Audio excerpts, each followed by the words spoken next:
Okay, good morning, everyone. Welcome to the BAFTA Film Sessions discussion of cinematography. I'm delighted to welcome BAFTA nominee and, in fact, BAFTA winner, Linus Sandgren.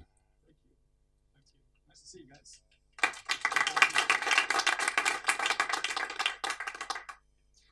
Linus, if we can start by talking specifically about First Man, and the idea, I think, particularly for British audiences, international audiences, a lot of how we understand how space travel looks is thanks to cinema, through films like Apollo 13, even through to Interstellar, 2001, more kind of sci-fi inflected.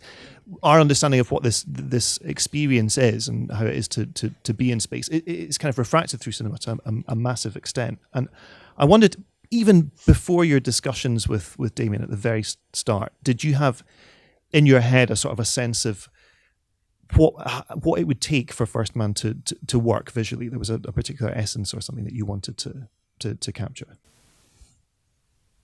Well, I tried to think now. I think actually the first time Damien mentioned the film, which was while we were shooting La La Land, I think he actually right away mentioned that he wanted to do the documentary style, cinema verite style space movie. So it was sort of he sort of gave it away already, and that itself was really intriguing and interesting for me to think about, because that has never really been done before. It's like you said, all space movies you watch is or has been sort of sci-fi version, or at least not super real. And I think that was very intriguing to think about it that way, as if we were doing a documentary and went there for real with people, with the astronauts. And so, what did that start firing in your brain when he said that? No, but so then obviously you start to think about how can you do that, and how can that be expressed, and I think in when you think about films that are very immersive in a realistic way, it would be like kitchen realism, like kitchen sink realism type of films. I think where the more authentic and docu style you can capture it and intimate with the actors, and see, be with the actors in an improvised way. That would be sort of the ultimate greatness for the film, I think. But and that's sort of how we started the whole process, was from that perspective. And how can you do that? How can you actually go to the moon for real with actors? And how would we do that? Like where and yeah, it was all rooted in sort of that style. Like, let's not light it. Let's just shoot it very realistic. Obviously, you have to light it, but make it look like it is done as a real documentary. So we started to also look at a lot of pictures from the real. There's a lot of footage. There's a lot of photography. And what we started to realize with that as well is that it's actually a lot of beautiful documentary footage, especially stills, that perhaps accidentally taken by the astronauts are stunning and interesting, visually, like poetic. So then, but also, also Justin, the composer, had already done music. So it was an interesting, when we started to discuss the film, it was an interesting combination that Damien had in his head of sort of a documentary, but also with the music, like a very poetic film. So there's a lot of things that was triggered there. In terms of that source material, that was material from NASA's own archives, right? Yeah. So this wasn't necessarily publicly seen, familiar footage of the... No, yeah, we watched a lot of publicly released footage. But like, I think especially inspiring for me was this book that's curated by some...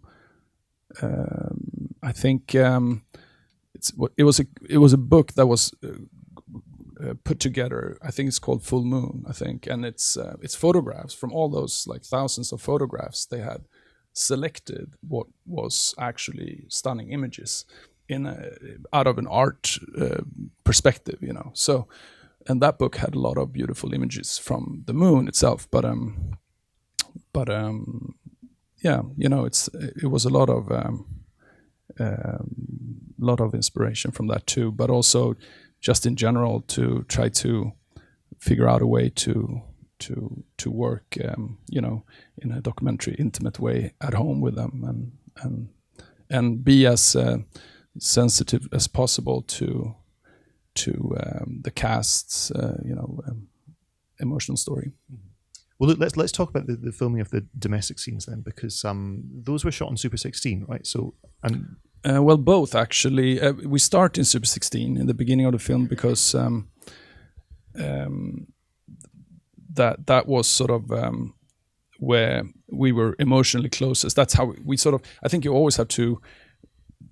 It's a process in pre-production how you figure things out and why you do what you do. But we ended up shooting basically the beginning of the film when we're sort of emotionally connected, more intimate in 16, and then we traveled into 35 millimeter in the Houston sequences. But we maintained sort of the graininess at NASA and the contrast at NASA, but at home it was a little softer look. But it was a combination. But then we kept shooting Super 16 inside, for example, the capsules, all the interiors.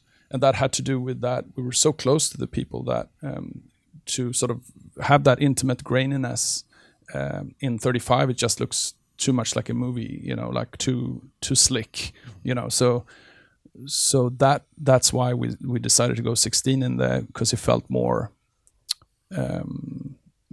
emotionally connected in there, and sort of more raw and a little more gritty and grainy. But yeah, you're right. In the domestic scenes, it was more like the handheld and the intimacy with them. But we thought about it as if when they're emotionally open, we could be more close to them. And then 16 to us was the ultimate close you get to a character is if you shoot it in 16.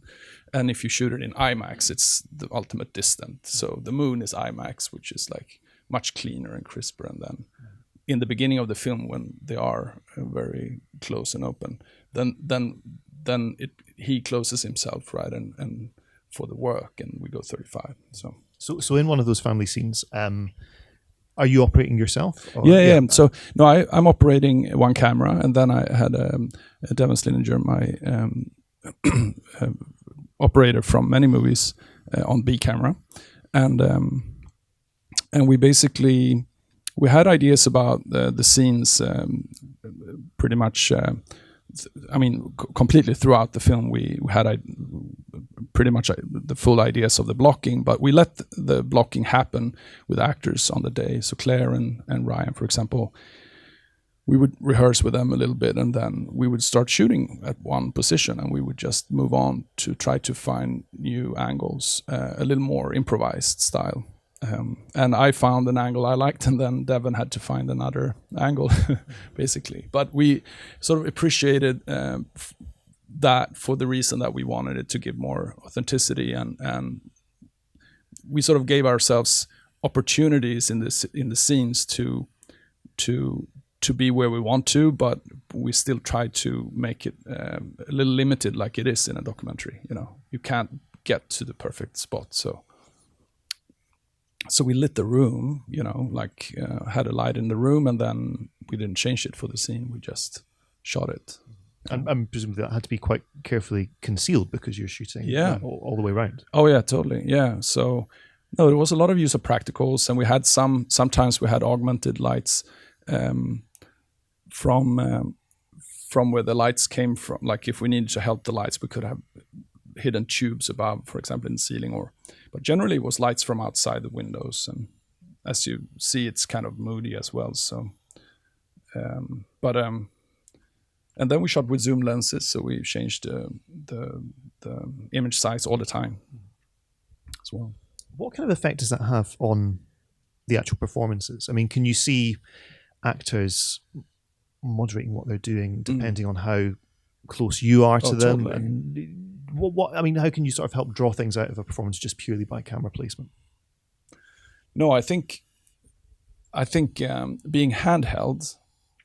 First of all, I think I think actors, I don't know, maybe I'm not an actor, but I think actors, it's much easier for them to work that way if you don't have like a huge light right here in their face, right? It obviously would be easier for them to work with a minimal crew, minimal sort of amount of cameras or lights. But from my perspective, it's to be free with a handheld camera and with the zoom lens. You can decide your lens. You could be very sort of sensitive to what's going on in the scene, and you could observe and interact with the actors in the moment. You know, it's like how you look at them. I think how you capture it could be limited by being on a dolly. You need to be like, come on, move this way, no, move down, up, come on. And then it's like, it's not, you know, you're always looking for where the perspective of the actor should be at any given moment. And being handheld, you could like walk around and actually find a perfect position. And perfect in this meaning, I think, for me is in a film like this where things are very emotionally sensitive. I think as a human, if two people are, for example, arguing or having like cold looks at each other, it's sort of you step back a little, perhaps depends on how humble you are, but you're not like in their face normally. So you're caught like in a room of a weird energy. You step back a little, maybe watch them a little from behind, but you want to see them, so you zoom in and you look at them, but you're sort of a little respectful to them. I think that itself is something that you can work with, where it's really helping the performance, I think, to how you view them and how we look at them. And in a normal situation, you perhaps would have set up a camera in a close-up in their face, and then you see perhaps perfectly, but it's also maybe too revealing sometimes. You know what I mean? It's like, yeah, I mean, I think it's an interaction there that depends on how we photograph it. It gives you an opportunity to tell the story. I think that feeds back into what you were saying about the NASA imagery as well in the Full Moon book. In that the beauty of those images, it's kind of almost, that's not the primary purpose of the image. The image is there to be a document of the journey, right? And the fact that they're beautiful is sort of just something that happens in the moment, rather than them, you know, particularly kind of staging those shots for maximum aesthetic appeal. Exactly. I think those images in that book, and how I think we looked at it, is to try to show sort of or make people feel like that the moon is kind of mysterious and interesting. It's not like beautiful as in landscape beautiful, it's more like poetic somehow, or mysterious, and it creates sort of questions and feelings in people. I mean, a huge part of that creation of feeling is down to these format changes, and there's the moment where Neil steps out of the landing module initially, and then the film just snaps into IMAX. I think even if you're not a kind of a cinematography nerd, you do that registers on some kind of a level, that switch there, and then suddenly we're aware we're somewhere completely new, and there's this very, very different kind of a just a different sort of a quality, a different mood in the air, purely because of that change of formats. Well, I think, I mean, the whole point with it, I think, is that, to me, cinematography is an emotional tool for the storytelling. It's like the music, I think. It's like you have what's going on, but then how you view it is emotional. Like for me, it's like emotional. It has to be emotional. So if I have the wrong camera, like this may not like respond to everybody even, and it may not be technically correct or anything. I think it's just that if I don't do decisions for the emotions, then, or if I do, from my perspective, the wrong decisions, say that we would have shot the domestic scenes in the beginning in IMAX, I think for me that would have felt really weird emotionally in this film. Not in other films, but in this particular film, it felt wrong to go 35 in certain scenes. It felt wrong to go IMAX in certain scenes, and it just felt much more right to be 16 in some scenes and then IMAX there and it was related to obviously that we felt that the moon is a dead planet, and it's there's nothing there to let's see there's nothing there. Let's see properly, like super sharp and crisp, how there's nothing there. You see that it's black and white, the moon, because you see the colors in the sand, but it's nothing. And also, so then suddenly things grows up, or the style grows, and I think that the contrast is great though, and it's sort of a coincidence that we're the last situation we are human is inside the cockpit, like in a claustrophobic space with two humans that suddenly have to exit into this completely different environment, and that becomes a huge contrast because you go from that 16 format to the IMAX, as well as you go to silence, as well as you go to another type of camera movement, which is not handheld anymore. But the key of it all to me is that for every film you have to think about the cinematography, the lighting, and the camera emotional, like from an emotional point of view. Yeah, I mean, this is the way in which the moon sequence is shot. I mean, it's a monochrome environment, like you said, Yeah. but then there are these sort of accent colors brought in, like the kind of spectrum of light that bounces off the moon dust, and the as well the kind of gold accent color on the visors as well. And I think a lot of what makes First Man so visually striking is that you've set yourself almost these artificial limits. Like we're gonna shoot it in this way, even though it's going to make life much harder, and we're going to find tricks and flourishes within that are going to really sell it. So in terms of the moon sequence, how did you find those little color accents, and also how did you light it? I mean, how do you even go about lighting a moonscape? Although it looks very convincing, again, wasn't actually the moon. No, but I'm very maybe old-fashioned, but I think I love that. I love to achieve everything in camera if you can. I don't like green screen environments, and no one does. No one really appreciates that. Not even the visual effects supervisors. They want to have as much as possible in camera, obviously, and to work with. And key for us for this film was realism. And so I studied the lighting on the moon landing of Apollo 11, and it has a certain height on the moon.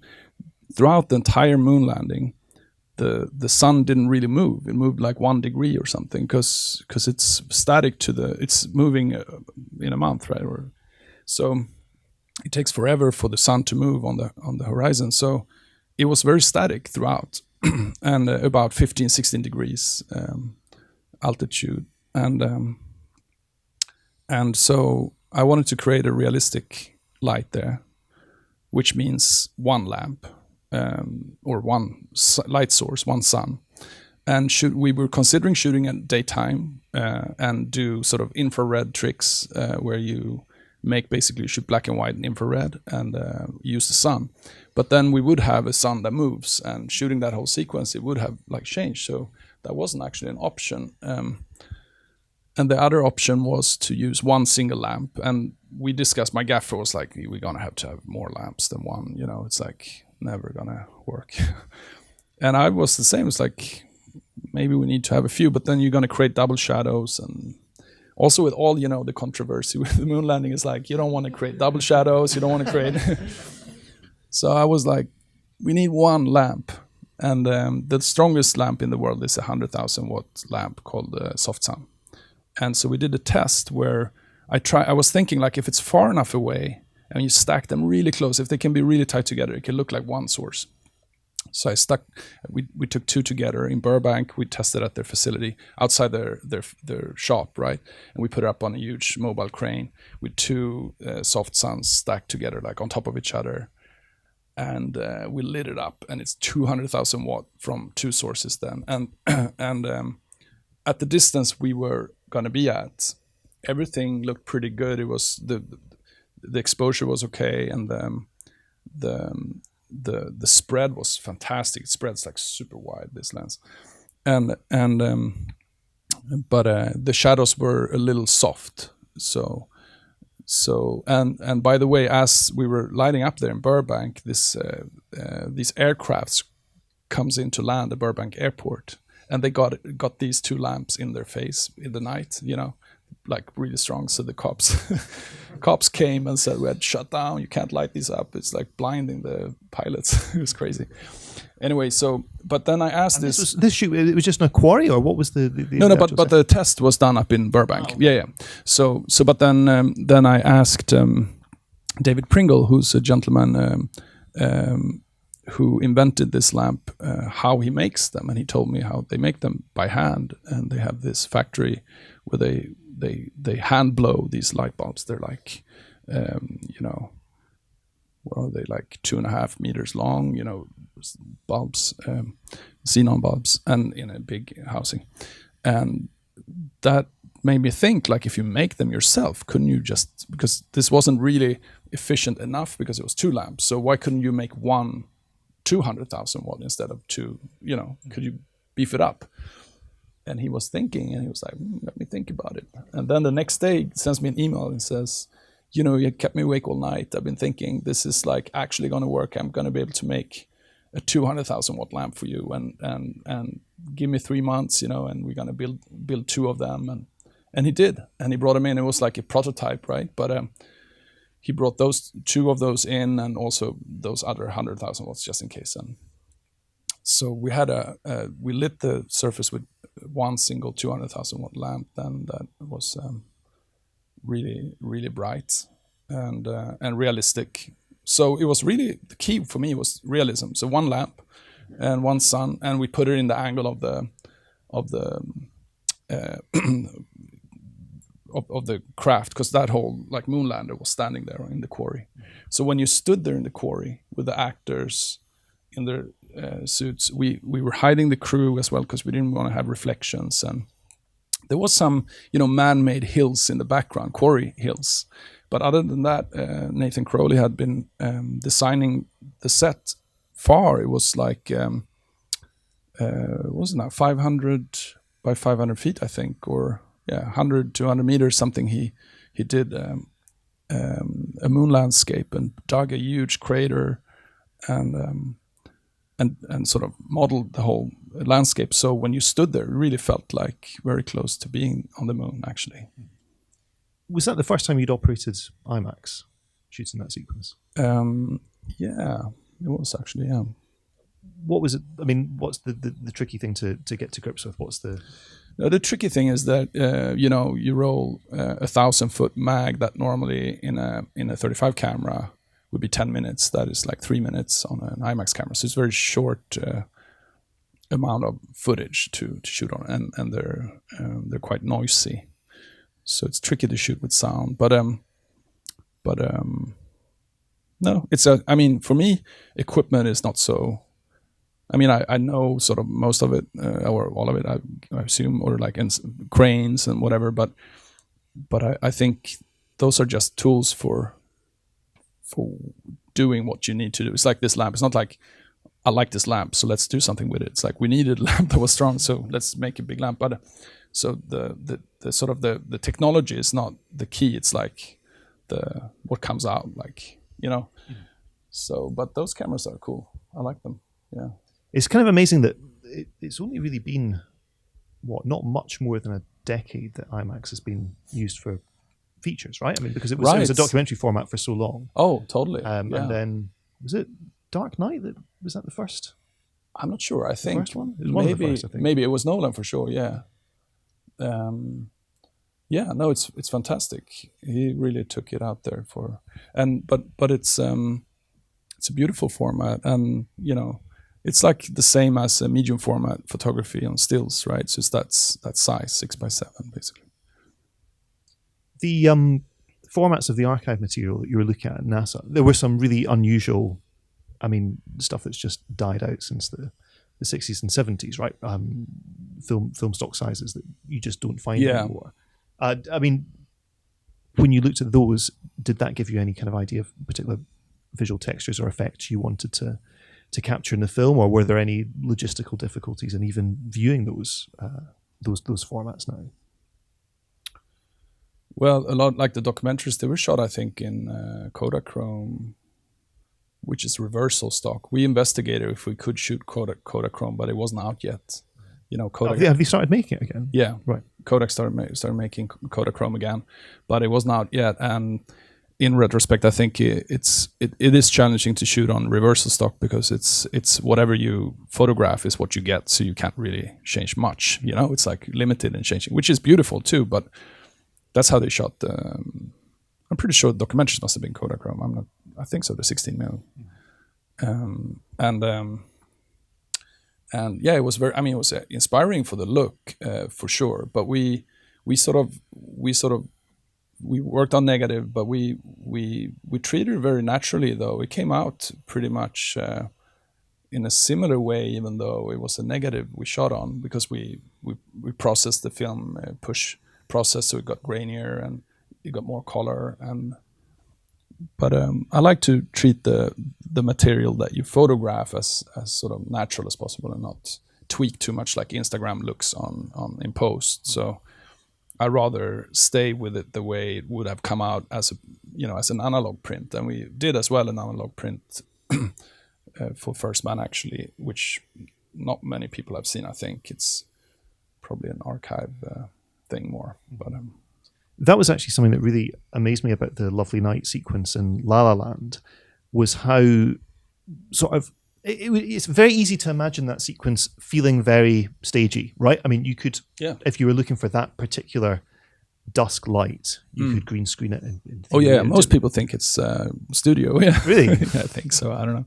No, but I think what's fun, again, that's amazing with directors, right? That can be so, I think, brave, like Damien, do so different things. And coming from La La Land to First Man was obviously a completely different film, and that's so refreshing and interesting to work with the same director, but on a completely different way. And La La Land was obviously fantastical, and it had like I think the key for us there was that instead of having like here's a sort of real story and then suddenly they break out in a song and it's surreal, we try to make it possible to or like try to do it in such a way that any of this sort of magic could happen a little bit anywhere in any given moment. So the normal part of the film, whether the normal drama, also had to have a little tone of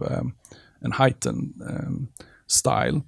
But then so all those locations were usually lit sort of in a little bit of a not realistic way, more like fantastical way, I think. But for the dance sequences like that, like when they're breaking, like when they start dancing up there in the Griffith Park lookout, for example, it's also the romantic sort of memory of musicals is a stage, right? So we wanted it to feel like a stage in these moments when they're dancing, but indeed the location is real, and we lit it obviously, so it's a sort of artificially lit from above, and the sky is, everything is like actually captured in a realistic way. But I think that particular location actually is a combination of that. It's a strong drop off down to a vista, and that is naturally just looking almost like a stage with the backdrop. Yeah, right, exactly. Is that and particularly the velvety sky color, but for the sky to be that color, I mean, that's what, like a 10-minute window or something, a 20 minute window? Yeah. No, so we thought of it this way, that it was important too that sequences like that were unbroken and were just like one 5-minute sequence without cuts, because for Damien it was important that when you see people dance and you don't cut, there's no sort of cheat, so it actually happens like they do it, and so that complicated it in the way that we needed to go into closer shots and wider shots and be sort of rhythmical with them in the movements.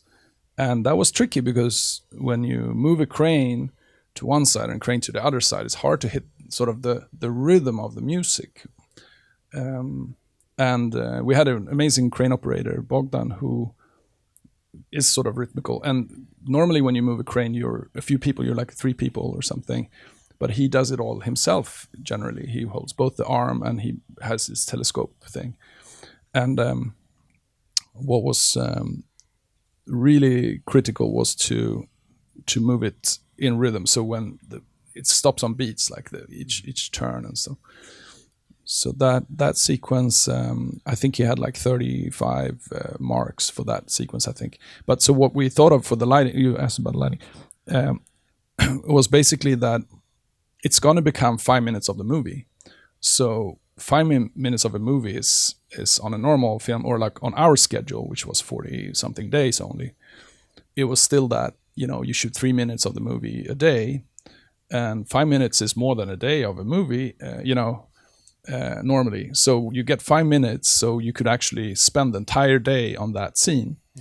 Meaning we started 7 in the morning rehearsing that whole thing until 7 in the evening or something like that, or 8.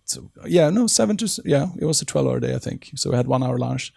So I think we started 7 in the morning or 8 in the morning, and we rehearsed all day. And then we started shoot at 7, which was before sunset. So it was very bright, backlit sun. And we shot 5 takes, and only 2 takes were in that type of light that is in the movie. In the middle of it, it was like take 3 and 4 out of 5. And then the next day, we came back, planned to come back, and we did come back late, like 5 p.m. And we started the working day then, which was a night. On the Friday, we shot 5 takes again and got 2 more takes. And then we kept shooting night stuff that night, which was another 2 minutes of the movie. So totally, maybe in 2 days, we got 7 minutes, which is 3.5 minutes a day, which was proper, But we only shot for like those 2 hours plus the night after, yeah. And we got, I think in the movie, it is it's the second day, but I think it's the second to last, the second day, I think, take. So, but they all had like, either, because you can see, if you look at the beginning of the sky and the end of the sky in the sequence, you see it changed. And the next one is darker, so. But both nights look pretty much the same, luckily. What kind of visual references was Damien giving you for La La Land? Given that it's, you've spoken about that essentially like the staginess of Los Angeles, kind of bringing that out, but then also it's like there's a big Jacques Demy flavor there as well, and in Totally. a way that singing and dancing can kind of naturally just bubble up. Yeah, from from that the for texture sure. of Yeah, Jacques Demy was a great reference. We watched a lot of different, obviously, musicals, but I think what he has, Jacques Demy, which was great, I think, is that he was so bold, He really had courage to do whatever he felt was great for the film. So just how like how his films, they were much more theatrical and colorful, I think, in general. But it was the whole idea of like, let's just give the audience like the greatest, and in his mind the greatest. I think that was an attitude we took with us, and other than that, I think he had certain things that he loved. In our initial discussion, absolute first discussion, which was an interview, he already had a music again. It's brilliant, because to me, the music of the film, the score, and the cinematography is so connected that when you shoot a film and you don't know the score, maybe they score to the images, but to me, it's like actually it's really inspiring. And he had the music, so I could listen to the songs. They were recorded with vocals and everything, but with other people, and not with orchestra and stuff, but with synthesizers, I guess. But it was really great enough to understand the tone of the film, and so that he had. And then he said, what came up in these discussions was that he also moved into LA, which I'm from Sweden, he's from New York, but so we could see Los Angeles from outside a little bit, like being there.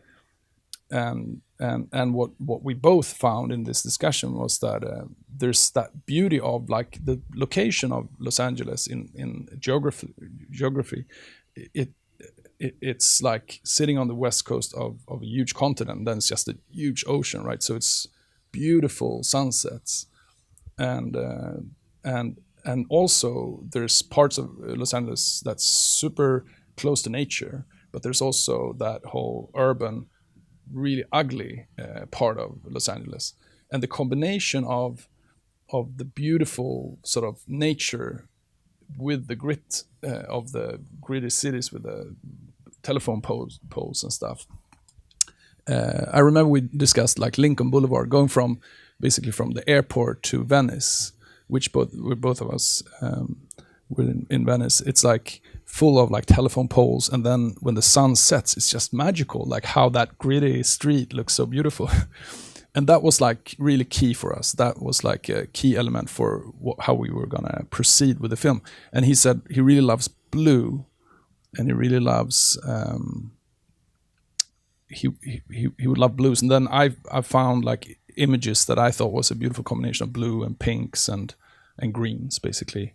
That was very inspiring for us to keep working on. And then what we decided was that the street lights in LA, which are normally actually, a lot of them are blue green, and a lot of them are orange. So it's like everywhere, like sodium vapor or mercury vapor colors.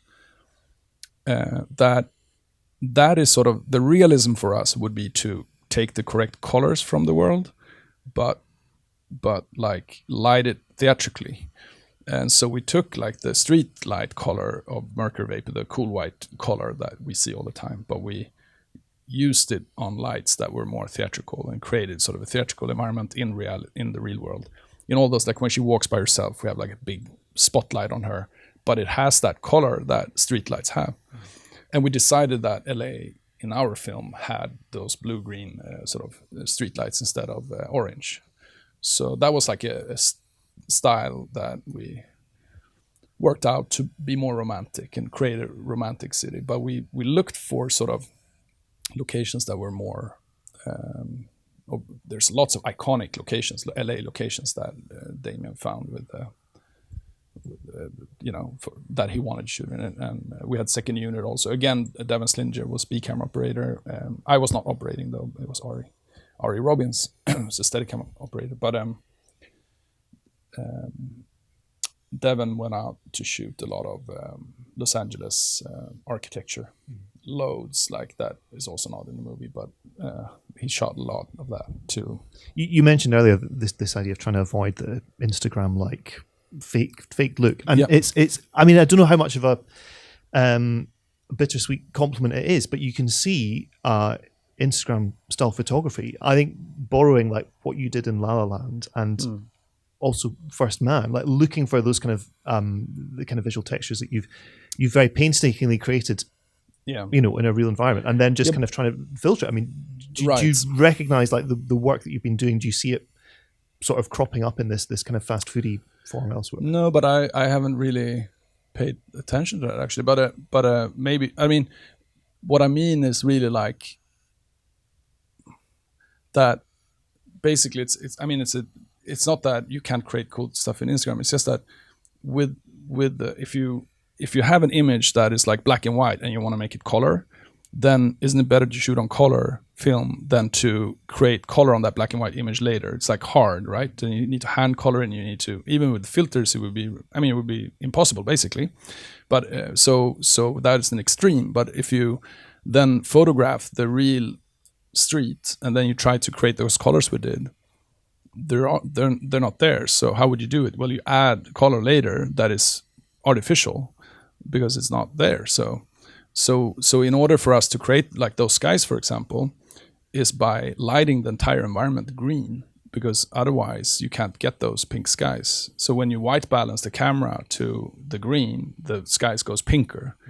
And it naturally happens on any street. If you shoot and white balance those cool white street lights, it will become pink around where the lights are not lighting up. It will become pink. So it's just a photographic like way of capturing it, but you need the color contrast there. I mean, this is technical, but it's like I guess it has to do with also like that. I like to feel comfortable that when we see the dailies and when the director sees the dailies, that he feels like happy and and that we have captured the film, and it's inspiring to keep working, and it looks great. If it doesn't look the way we want it to look yet, and we have to wait another couple of months to create that look that we eventually going to have, then that's worrisome to me. That's just like really annoying to not know if the film is going to look great. So you want like every day that the dailies already looks like the film should look, ideally, as much as possible. We're actually running quite short of time, but I want to ask you about working with other filmmakers. Yeah. Damien, I think, is quite clearly, he knows cinematography inside out, and you can see that from the array of formats you're working in First Man. But say with David O. Russell, and particularly with American Hustle, which was, you shot that on, was that 35mm Technoscope, right? So it's got that kind of...